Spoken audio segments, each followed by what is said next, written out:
तो इस वीडियो में हम देखने वाले हैं कि HTML टेबल क्या होता है। और ये टेबल जो आपको अपनी स्क्रीन पे दिख रहा है, इस टेबल को हम एकदम स्क्रैच से बनाने वाले हैं और इस वीडियो के एंड तक कंप्लीट करेंगे। तो वीडियो लास्ट तक देखना। और ये ट्यूटोरियल एकदम बिगनर फ्रेंडली है। अगर आपको नहीं पता कि टेबल क्या होता है और कभी आपने HTML में टेबल नहीं बनाया है, फिर भी आप टेबल सीख जाओगे।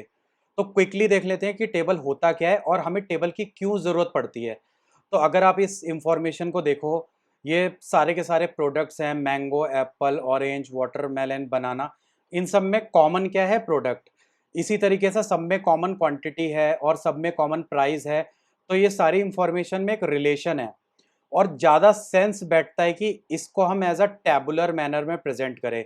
तो ये इंफॉर्मेशन ज़्यादा रीडेबल है क्योंकि इसमें काफ़ी कुछ कॉमन है और ये सारी इंफॉर्मेशन एक कैटेगरी में फॉल करती है। फॉर एग्जांपल, सबका प्राइस है तो हम इसको एक कॉलम में अरेंज कर सकते हैं।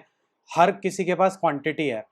अगर ये सेम इंफॉर्मेशन को एज अ पैराग्राफ में लिख दोगे तो कोई सेंस नहीं बनेगा और जो कस्टमर आपकी वेबसाइट पे आएगा उसको पढ़ने में बहुत मुश्किल होगा और वो वेबसाइट को छोड़ देगा। तो टेबल, इस वजह से HTML में टेबल होते हैं। और इस तरह की अगर कभी भी इंफॉर्मेशन आए जहां पर आपको लगे कि ये सेंस ज़्यादा बैठता है कि अगर इसको टेबल में रिप्रेजेंट किया जाए, तो आप तब टेबल का यूज़ कर सकते हो। तो कोड शुरू करने से पहले मैं आपको कुछ कुछ कॉन्सेप्ट बताना चाहता हूँ।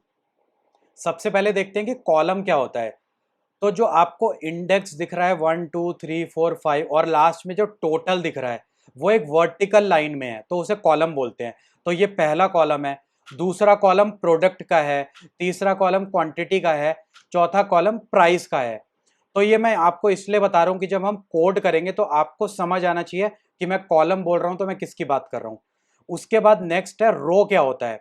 तो आपको जो दिख रहा है इंडेक्स, प्रोडक्ट, क्वांटिटी और प्राइस, ये पहला रो है। इसको बोलते हैं कि टेबल का रो। ठीक है। और पहले रो को क्या बोलते हैं कि ये टेबल का हेडर है। ठीक है ये रो, ये एक हॉरिजॉन्टल लाइन में ये रो है, बट ये टेबल का हेडर है। इसी तरीके से सेकंड रो ये है, third row, fourth row, fifth row और सिक्स्थ रो। और सबसे आखिरी वाले रो को बोलते हैं टेबल का फुटर। कुछ कुछ टेबल में फुटर नहीं होता है, बट मैंने ये टेबल इस वीडियो में हम इसलिए बनाएंगे ताकि फुटर भी कवर कर लें, हेडर भी कवर कर लें और जितने जो टेबल के कॉन्सेप्ट होते हैं ना, सब कुछ इसमें फिट हो जाएंगे। इस वजह से मैंने ये टेबल को क्रिएट किया था। और जो बीच वाले रो है ना, उसे, ये जो यहाँ से स्टार्ट है टेबल के हेडर के नीचे जो रो स्टार्ट है, ये सारे टेबल की बॉडी में आते हैं। ये जो बीच के सारे रो हैं टेबल की बॉडी में आएंगे। पहला रो टेबल का हेडर है, आखिरी रो टेबल का फुटर है। अब एक काम करते हैं, शुरू करते हैं कोड करना। हमारे पास दो फाइल्स हैं, एक है existing table.html जिसके अंदर कोड हो रखा है, जो टेबल अभी आपने देखा था, और एक है table.html। ये एक सिंपल टेक्स्ट फाइल है, एम्प्टी फाइल है। और इन फाइल को जब हम HTML एक्सटेंशन दे देते हैं तो ये सारी की सारी फाइल HTML बन जाती हैं। तो वैसे ही मैंने एक टेक्स्ट फाइल बनाई, टेबल नाम दिया, .html एक्सटेंशन दे दी। और इसको मैं नोटपैड में ओपन करके भी कोड कर सकता हूँ, बट मैं इसको ड्रैग करके VS कोड एडिटर में ओपन करूंगा, जो अगर आपके पास नहीं है तो डाउनलोड कर लो। VS कोड एडिटर नाम है, बहुत फेमस कोड एडिटर है। ठीक है। तो अब स्टार्ट करते हैं और एक काम करते हैं, अभी के लिए बॉयलर प्लेट कोड लिख देते हैं, जो कि आपको लिखना होता है।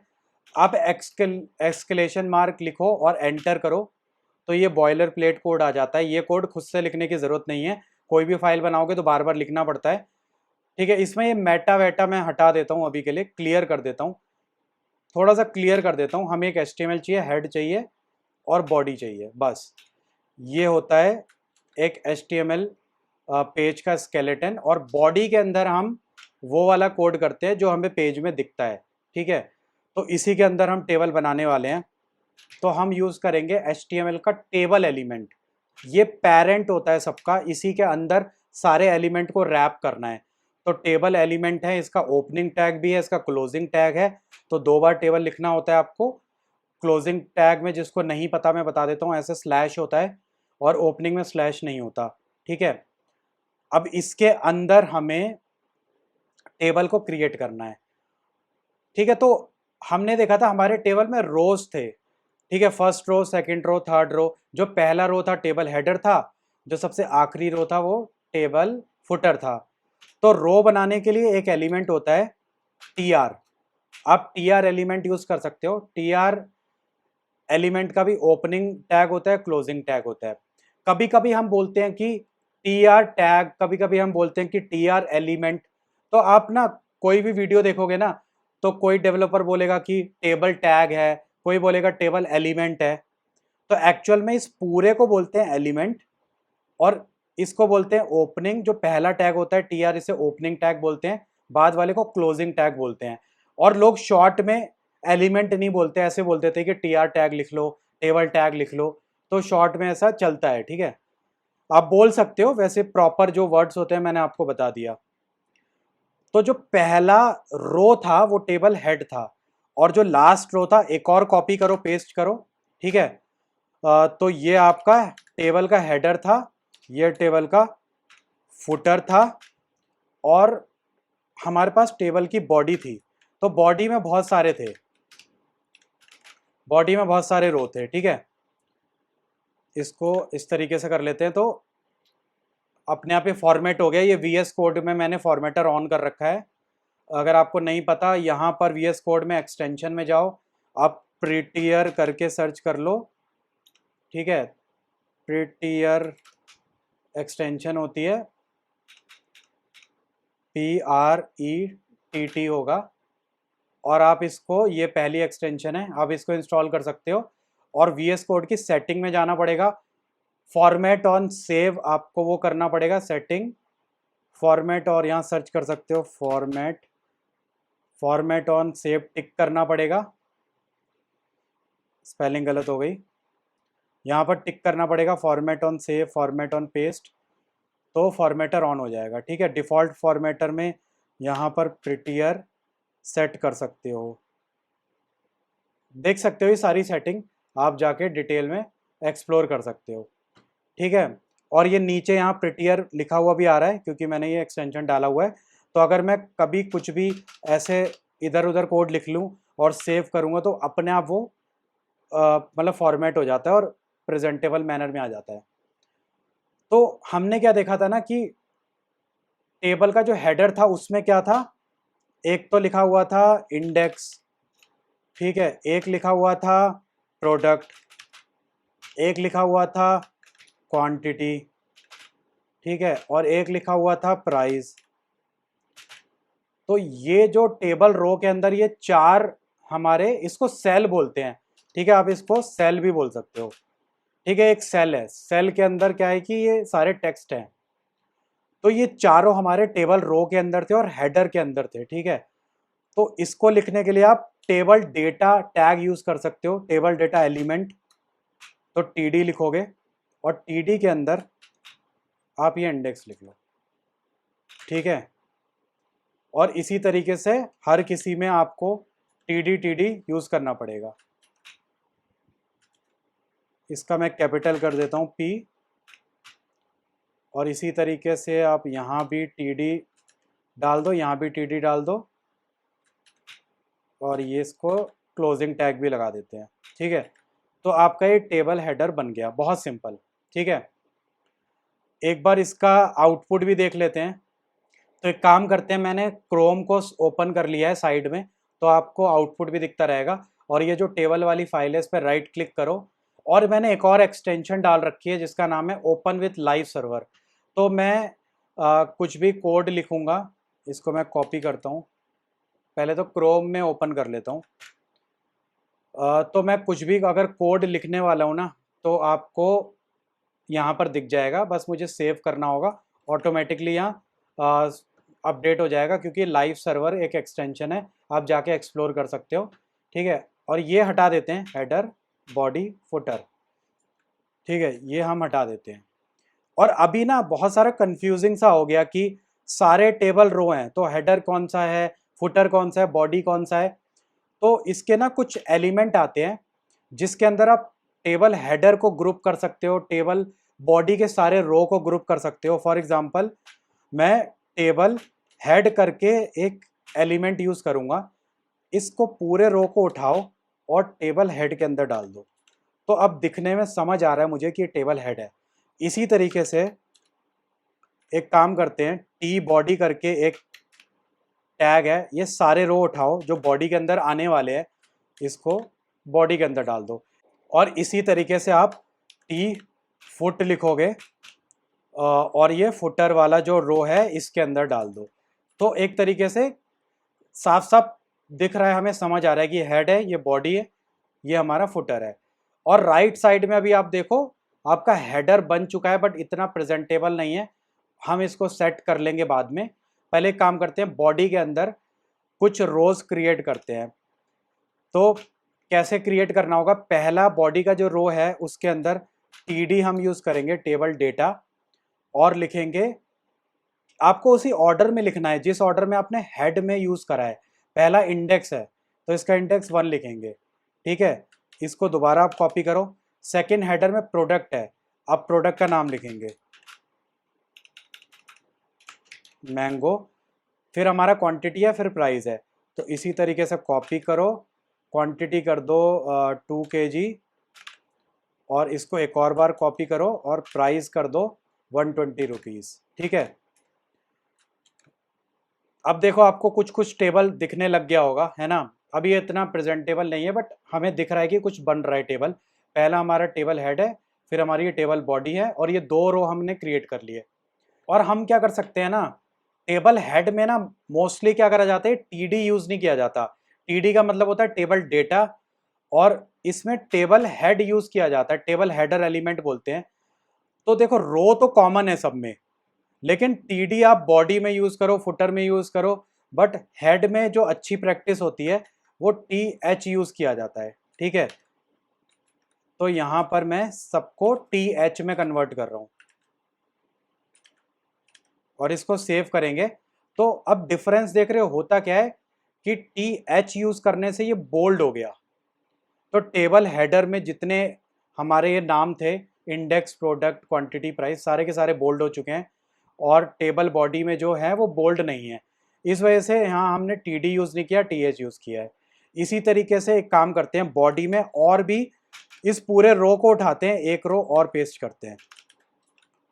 तो एक और मैंगो का रो बन गया, एक और पेस्ट कर देते हैं, एक और पेस्ट कर देते हैं, सेव करते हैं। तो 4 मैंगो के बन गए हैं। तो एक काम करते हैं, जल्दी से इनको चेंज कर लेते हैं। दूसरे को एप्पल कर देते हैं, यहाँ 1 kg कर देते हैं, प्राइस 100 कर देते हैं, इसको वाटरमेलन कर देते हैं, ठीक है। प्राइस इसको 3 kg कर देते हैं, प्राइस 150 कर देते हैं। यहाँ इंडेक्स भी अपडेट कर देते हैं 1 2 3, और इसी तरीके से चौथे को कर देते हैं ऑरेंज, ठीक है। इसको 1 kg कर देते हैं, प्राइस इसका 220 कर देते हैं, और एक और ऐड कर देते हैं 5, इसको लेमन कर देते हैं। लेमन वैसे फ्रूट नहीं है, चलो, या मे बी फ्रूट होता होगा, किस कैटेगरी में मुझे पता नहीं। तो यहाँ 210 कर देता हूँ। तो यहाँ पर हमारा टेबल क्रिएट हो चुका है। अब हमें टेबल का फुटर बनाना है। अगर इस डायग्राम पे दोबारा आए तो आपने देखा है कि टेबल के फुटर पे सिर्फ 2 एंट्रीज हैं, एक है टोटल, एक है प्राइस का टोटल। तो फुटर इसलिए यूज होता है कि हर किसी को समराइज करना होता है, जो भी टेबल का डेटा होता है उसको समराइज करके लिखते हैं, तो टेबल फुटर हम यूज करते हैं। और इसमें आप देखो 600 एकदम राइट में है, टोटल एकदम लेफ्ट में है। हर रो के अंदर 4 टेबल का डेटा हमने यूज किया था, टीडी टीडी करके 4 बार यूज किया था हर रो के अंदर। बट जो आखिरी रो है उसमें दो टेबल के डेटा है, सिर्फ 2 बार टीडी यूज होगा। और उसका अलाइनमेंट देखो, 600 सबसे राइट में है और जो टोटल है वो सबसे लेफ्ट में है। तो इस तरह का हम कैसे अचीव करेंगे, तो सबसे पहले क्या करते हैं, टेबल का फुटर बनाते हैं। तो टेबल फुट के अंदर हमें एक सिंगल रो चाहिए जो टेबल का फुटर है, ठीक है। तो टी आर लिखेंगे। इसके अंदर हमें टेबल डेटा में 2 आइटम चाहिए, एक तो हमारा टोटल है और एक और टेक्स्ट क्या था, एक था 600। जो भी इसका टोटल है, मान लो 600 रुपीज़ इन सब का टोटल है, ठीक है। तो अभी आप देखोगे ये किस हिसाब से अलाइन हुआ है। टोटल जो है वो पहले कॉलम में चला गया, और जो 600 है वो दूसरे कॉलम में चला गया, और अभी 2 कॉलम और खाली हैं। तो हमें क्या करना है ना, हमें ऐसा बोलना है कि जो टोटल है ना वो 3 कॉलम को कवर कर ले और 600 सबसे आखिरी कॉलम में चला जाए। तो इसके लिए हम एट्रीब्यूट यूज करते हैं। तो हमारे HTML में क्या होता है, ये सारे तो टैग थे, ये सारे एलिमेंट थे, बहुत सारे एट्रीब्यूट होते हैं। एट्रीब्यूट क्या करते हैं, वो एक एडिशनल इंफॉर्मेशन देते हैं उस एलिमेंट के बारे में, ठीक है। तो हमें इस TD वाले एलिमेंट में एडिशनल इंफॉर्मेशन देनी है कि ये टोटल को ना 3 कॉलम की स्पेस दे दो। तो इसके लिए एक एट्रीब्यूट होता है कॉल स्पैन, और यहाँ 3 लिख दो और आप सेव करो। तो अभी हुआ क्या है, इस टोटल ने 3 कॉलम की स्पेस ले ली है और 600 हमारा सबसे राइट में चला गया है। और इसी तरीके से बहुत सारे एट्रीब्यूट होते हैं। मैं यहाँ पर टेबल पे जाकर यहाँ बॉर्डर दे सकता हूँ कि मुझे 1 पिक्सल बॉर्डर चाहिए, तो यहाँ 1 लिख दूंगा। तो यहाँ पर देखो 1 पिक्सल बॉर्डर आ गया, और बॉर्डर के बाद हमें साफ साफ ये भी दिखने लग गया कि टोटल ने कितनी स्पेस ली है। टोटल ने 3 कॉलम लिए हैं, 600 ने एक सिंगल कॉलम लिया है। अब एक काम करते हैं, बॉर्डर हटा देते हैं और टेबल की स्टाइलिंग करते हैं। तो टेबल वापस हमारा वैसा ही हो गया जैसा हमने बनाया था। और एक बार एग्जिस्टिंग टेबल देखते हैं। तो एग्जिस्टिंग टेबल बहुत ही दिखने में सुंदर लग रहा है, और अभी जो ये टेबल है वो इतना अच्छा नहीं लग रहा। तो अगर आप एकदम बिगिनर हो तो मैं आपको बताना चाहता हूँ कि जो भी स्टाइलिंग होती है वो CSS से होती है। और इस टेबल को एकदम सेम टू सेम बनाने के लिए हमें कुछ 15 से 20 लाइन का CSS कोड लिखना पड़ेगा। तो अभी हम लिख सकते हैं, और उसको लिखने के लिए हम हेड एलिमेंट के अंदर जाके हम अपना CSS कोड लिख सकते हैं। या फिर एक शॉर्टकट तरीका है कि हम CSS का कोई फ्रेमवर्क यूज़ करें जिसमें 2-3 लाइन के कोड में काम हो जाएगा, ठीक है। तो हम बूटस्ट्रैप यूज़ करने वाले हैं। तो मैं आपको बूटस्ट्रैप फ्रेमवर्क कैसे ऐड करेंगे और कितना क्विकली हम इसको स्टाइल कर सकते हैं वो मैं दिखाऊंगा। और मैं आपको ये भी दिखाऊंगा कि हमने तो एक लाइन का कोड लिखा था, बट एक्चुअल में बूटस्ट्रैप ने पीछे ही पीछे कितना CSS कोड लिखा। तो बूटस्ट्रैप वेबसाइट हमने ओपन कर ली है। यहाँ पर डॉक्यूमेंटेशन में आ जाते हैं और यहाँ पर CDN पे क्लिक कर लेते हैं। और आप इसको बहुत तरीके से बूटस्ट्रैप को अपने प्रोजेक्ट में ऐड कर सकते हो, जिसमें से एक तरीका CDN होता है। आप जाके पढ़ सकते हो कि ये क्या है, ठीक है ना। CDN के बारे में जाके डिटेल में पढ़ सकते हो, क्योंकि ये सारे कॉन्सेप्ट पता होने चाहिए, ठीक है। छोटे छोटे कॉन्सेप्ट होते हैं, आप जो भी आपको नहीं समझ आए गूगल करो, उसको पढ़ो। तो हमें ये पहला लिंक कॉपी करना है जहाँ लिखा है CSS, ठीक है। तो इस लिंक को कॉपी करते हैं, अपने प्रोजेक्ट में जाते हैं, और अगर हमें कोई एक्सटर्नल CSS फाइल ऐड करनी होती है तो सबसे पहले हम क्या करते हैं, हम लिंक टैग को यूज करते हैं, ठीक है। ये वॉइड एलिमेंट होता है तो इसका क्लोजिंग टैग नहीं होता, ठीक है। वॉइड एलिमेंट वो होते हैं जिसका ओपनिंग और क्लोजिंग दोनों नहीं होता, सिर्फ एक ही होता है। तो लिंक में 2 आपको लिंक नहीं दिखेंगे, बस ये एक सिंगल रहेगा, ठीक है। इसको वॉइड एलिमेंट बोलते हैं। इसमें कुछ एट्रीब्यूट देते हैं कि रिलेशन है स्टाइल शीट, हम एक स्टाइल शीट ऐड कर रहे हैं। और कहाँ से ऐड कर रहे हैं, हमने खुद तो बनाई नहीं, हम बूटस्ट्रैप को यूज़ कर रहे हैं ताकि हमारा काम आसान हो जाए। तो वो सेम लिंक यहाँ पर पेस्ट कर देते हैं। तो आपने बूटस्ट्रैप को, बस 2 लाइन का कोड था, बूटस्ट्रैप हमारे प्रोजेक्ट में ऐड हो गया। अब इससे भी कम लाइन का कोड है, एक सिंगल लाइन का कोड है, और आप देख के शॉक्ड हो जाओगे कि पूरा टेबल ही चेंज हो जाएगा। अगर आपने नोटिस किया हो कि हमारा टेबल थोड़ा सा चेंज हो गया, इसका फॉन्ट वगैरह चेंज हो गया है। तो अभी हुआ क्या है कि बूटस्ट्रैप को ऐड करने से कुछ कुछ स्टाइलिंग इस पेज में ऑलरेडी लग चुकी है। अगर आपको डिफरेंस पता नहीं चला, वीडियो में थोड़ा सा पीछे जाओ और देखो टेबल कैसा था, और अभी देखो टेबल में थोड़ा सा चेंज आया है। जहाँ तक मुझे लग रहा है ये रोबोटो फॉन्ट है या कोई फॉन्ट है, वो लग गया है इसमें, ठीक है, वो इसमें अप्लाई हो गया है। अब क्या करते हैं, अब हम टेबल पे जाते हैं, ठीक है। टेबल जो सबका हमारा पेरेंट एलिमेंट था, उस टेबल टैग पे जाते हैं। यहाँ पर हम एक एट्रीब्यूट लिखेंगे जिसकी वजह से हम स्टाइल इसमें कर पाएंगे, हम इसमें क्लासेस ऐड कर पाएंगे। तो उस एट्रीब्यूट का नाम है क्लास। तो क्लास क्या होता है, क्लास बेसिकली हम CSS में बनाते हैं जिसमें हम स्टाइल लिखते हैं, ठीक है। तो हमने खुद तो क्लास बनाई नहीं है, तो वो क्लास बूटस्ट्रैप वालों ने बनाई है, हमें बस उस क्लास का नाम लिखना है और अपने आप यहाँ स्टाइल अप्लाई हो जाएगा। तो उस क्लास का नाम है टेबल। आप इसको सेव करो। आपने डिफरेंस देखा कि अपने आप ही अंदर पैडिंग ऐड हो गई, थोड़ी स्पेस ऐड हो गई। तो मैंने टेबल क्लास अप्लाई करा और टेबल में काफ़ी कुछ स्पेस वगैरह ऐड हो गया है और फॉन्ट साइज भी आई थिंक इंक्रीज हो गया है। और अगर हम अपना एग्जिस्टिंग टेबल को देखें तो थोड़ा थोड़ा आप देखो मैच होने लग गया है, कलर नहीं है बट थोड़ा थोड़ा मैच हो रहा है। ठीक है, अब हम एक और क्लास यूज करने वाले हैं बूटस्ट्रैप की। उसके लिए आप इसमें स्पेस दबाओ, आपको एक स्पेस ऐड करना पड़ता है और आप लिखोगे टेबल स्ट्रिप्ड और यहाँ सेव कर लो। तो अभी क्या हुआ ना, जो ऑड नंबर ऑफ, जो इवन नंबर ऑफ रोज है उसका बैकग्राउंड कलर अप्लाई हो गया। तो टेबल हेडर को छोड़ के जो दूसरा रो है उसमें देखो बैकग्राउंड ग्रे आ गया, फिर इसमें देखो आपका बैकग्राउंड ग्रे आ गया। तो जितने इवन नंबर ऑफ रोज है वो हमारे कलर उसमें अप्लाई हो गया।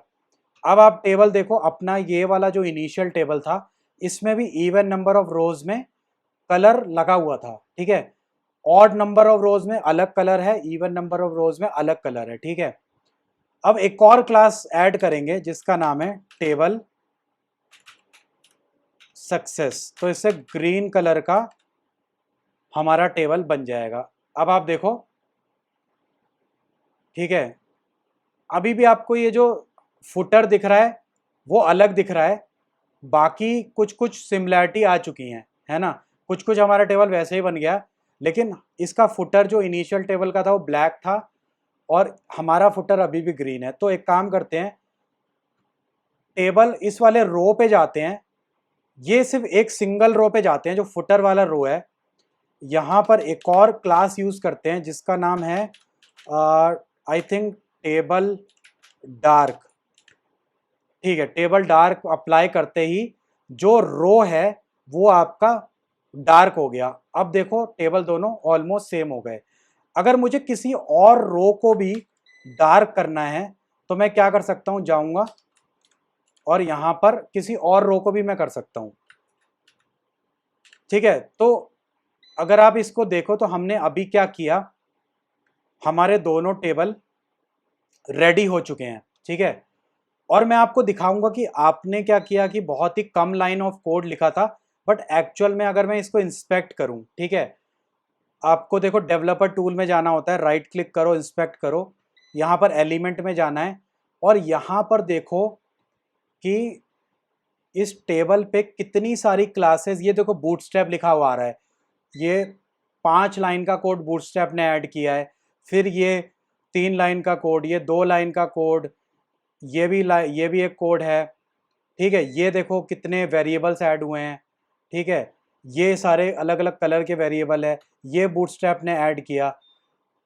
एक्चुअली पूरी बूटस्ट्रैप की फाइल इंपोर्ट हो गई है, उसके अंदर इतने सारे कलर थे, लेकिन जो एक्चुअल में जो हमारी स्टाइल अप्लाई हुआ है ना वो कुछ 10 से 15 लाइन का कोड है जो ये अप्लाई हुआ है। तो अगर ये कोड आप खुद भी लिख सकते हो, अगर मैं लिखने बैठता तो ये ट्यूटोरियल 10 मिनट का और एक्सटेंड हो जाता। और जब भी आपको फास्ट डेवलपमेंट करना होता है ना तो आप बूटस्ट्रैप या फिर टेलविंड भी एक और फ्रेमवर्क है जिसमें आपको बनी बनाई क्लासेस मिल जाती हैं। ठीक है, और आप अपनी जो वेबसाइट है ना वो जल्दी बिल्ड कर लोगे। ठीक है, तो आपको ऑलरेडी ये सारी क्लासेस मिल गई हैं टेबल की, तो उसको अप्लाई करो और 2 मिनट में काम हो गया। लेकिन कभी कभी क्या होता है ना, बहुत ही कस्टम स्टाइल अप्लाई करना होता है, उस केस में आपको अपना खुद का CSS लिखना पड़ता है। तो इस ट्यूटोरियल को यहीं पर एंड करते हैं। इस वीडियो का लाइक का टारगेट रखते हैं सिर्फ 500 लाइक। अगर लाइक आ जाते हैं तो मैं बहुत सारी और वीडियोस बनाने वाला हूं। और चैनल को सब्सक्राइब नहीं करा है तो कर दो, वरना ये सारी वीडियोस आपके टाइमलाइन तक नहीं पहुंच पाएंगी। तो इस वीडियो को देखने के लिए बहुत बहुत धन्यवाद। फिर मिलते हैं नेक्स्ट वीडियो में।